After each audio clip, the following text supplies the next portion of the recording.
Hey everybody, welcome to Average Guy Opinions. I'm your average guy, John Corelli. I am doing this one outdoors. I've never done one outdoors before, so isn't that something? I was thinking of ranting some more about population, but I decided I would just kind of ramble about something else. Really, just comedy. I'm really psyched because last Friday we had our first sold out show at the Mercury Cafe. That was pretty darn cool. We sold 50 tickets, and then we had about 30 more walk-ins because we had the space to do that. So that was really awesome. We had 80 people. It was packed. We had a great show, and I want to talk a little bit about how fickle comedy can be. For those of you that haven't done it, which is I'm going to say most of you, or at least haven't done it on a long scale or a hard scale, it is one fickle bitch. Comedy is very difficult. It is really a skill you get better at as you've done it. The longer you've done it, there are some meteoric people who are amazing at it and got really good young. Bo Burnham is a great example of that. I almost said Peter Tosh. Peter Tosh is an old reggae musician that came up around the same time as Bob Marley. I'm thinking of why can't I think of his Daniel Tosh? He's really good and started out young and got very good very fast. But a lot of the guys that are like my age, my favorites, like Bill Burr, Louis C.K., Doug Stanhope, those guys started when they were like 18, 20 years old. And they didn't even get recognized till they're in their 40s for the most part. And they have writing credits that you wouldn't believe. So Louis C.K. wrote for the Conan O'Brien show. He wrote for SNL. And then the whole time he was doing stand up the entire time, probably every night in New York, getting good before he finally got kind of caught on. But I'd say about 20 years into his career in the early 2000s, I guess you'd call, like 2008, around that time. And he's my favorite comic. I know, for those of you that don't know what he did, he, unfortunately, back in '02, I believe it was, when he was headlining clubs in New York and no one else outside New York really knew who he was. But like I say, about 5-6 years before he really hit the map, or hit the whatever, or got famous, I should say. His wife was pregnant, and he decided it was a good idea to masturbate in front of some of his performers, women that were getting up on stage before him since he was headlining, and would masturbate in front of them. He apparently, at least for most of them, from the article I read, asked their permission first, but they were probably felt pressured. So if I don't say yes to this guy, I may never do comedy again. So I got to straighten out the hair because that's what matters. But you can hear airplanes overhead. Hey, welcome to the outdoor edition. But he, I mean, obviously made a horrific mistake. Abused power, for sure. Whether I'd call it sexual assault or not, I guess that's for people to debate that are smarter than me. But definitely soured these women on comedy, if not Louis C.K. himself. And it was kind of an ugly thing that happened. But yeah, this is going to be just sidebars all over about comedy. Then I'll get into, in a couple minutes, probably 5 minutes in, I'll talk about my personal journey. I've talked about it a little bit, but I might talk about it some more. A couple more of my favorites. Greg Giraldo, who died. He would have been around my age, maybe a little older. Patrice O'Neal, who's a few years younger than me, and he also died back in 2010. I think they both might have died in 2010. And Patrice O'Neal does one of my favorite specials ever in the history of comedy called Elephant in the Room. I suggest you watch it. It's gritty.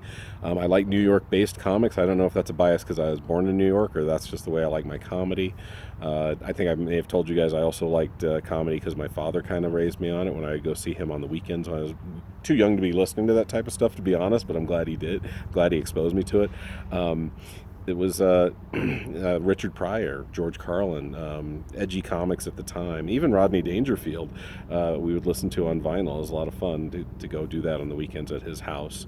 That just reminded me. Speaking, I apologize. I'm just going on tangents, but there was a family that showed up to the show on Friday night, and the two kids were like 15, 16 years old. The parents were about my age, and that was really great. I really enjoyed watching these kids because I just do when I host, which is mostly what I do now. You know, I just go up, I do 5 minutes, I try not to suck, and because sometimes, like this Friday, I was doing fine, and then I forgot my last joke, just flubbed it up, and just said, you know what, let's just start the show. We just started. I was like, this guy's gonna be funnier than me because I fucked up my last joke.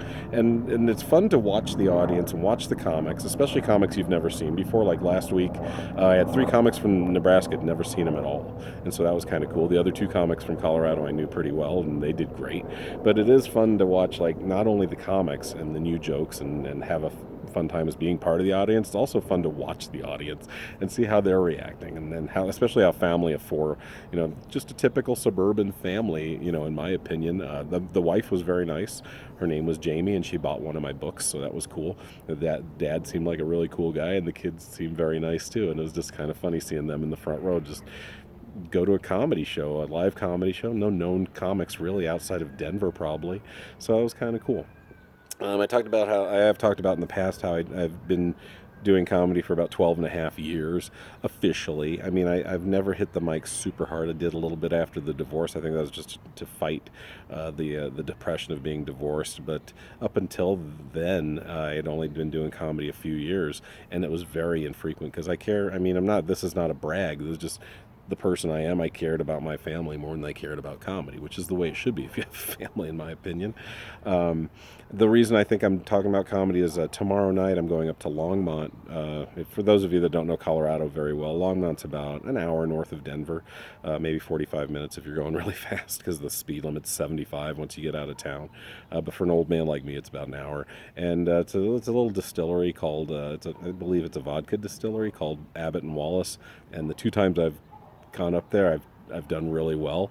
I think I do better like in bars than in comedy clubs, which is a horrible curse if you want to go anywhere in comedy. But for me, I'm not going anywhere in comedy. That's fine. I'm honestly fine with that. I mean, you have these dreams when you start. Like when I started in 2009, I was like, oh man, I had like these goals, these crazy goals in my head. And like I said, this is 3 years before I even got divorced. Something's going on over there. Sounds like serial killing. It's all right. It's the suburbs. It happens all the time. This kid's screaming about something. Hopefully it's joyful screaming. And we got magpies screaming too. Anyway, but yeah, you get these goals in your head. You think that, oh man, I'm going to, in 5 years, I'm going to be headlining clubs in Denver. In 10 years, Carnegie Hall. It's like, that is a fucking pipe dream. Very few people are going to make those meteoric types of gains. And it's good to set high goals, but still, especially when, like I said, first 3 years I did comedy maybe 10, 15 times because I was married and had young kids I had to help take care of. So getting back to Longmont, I will be doing a set there tomorrow. I plan to record it. Last 2 times, like I said, I've only been there twice, and both times I did really well.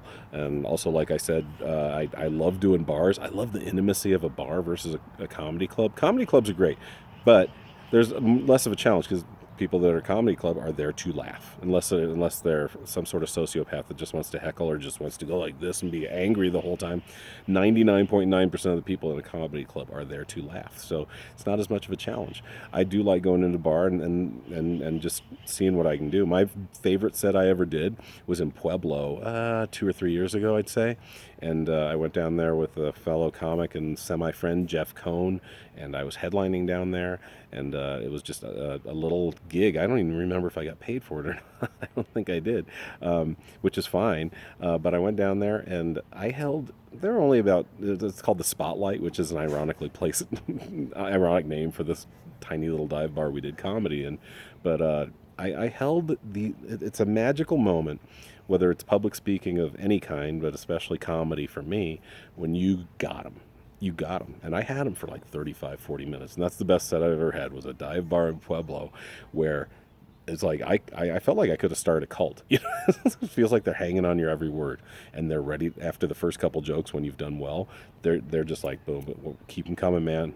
I can't get enough. I'm an addict now. I'm a John Corelli fan for 35 minutes. And for me, that's all it takes to keep doing this. And it's kind of fun now. I mean, when I started, I was 41. Now I'm 53. And of course, more than ever, I'm often the oldest comic. I'm not really a comic. I'm a paraprofessional. I'm a teacher, if anything, and a parent.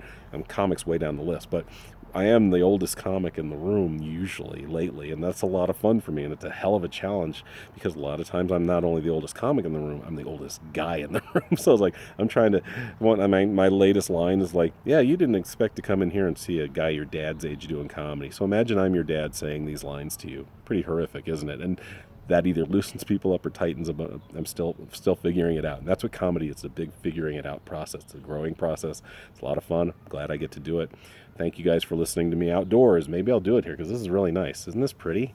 I am lucky to live here. I will get back to you guys next time. I plan on, like I said, recording my set in Longmont and getting some reviews from you guys. Thank you so much for listening. We'll catch you next time. Bye.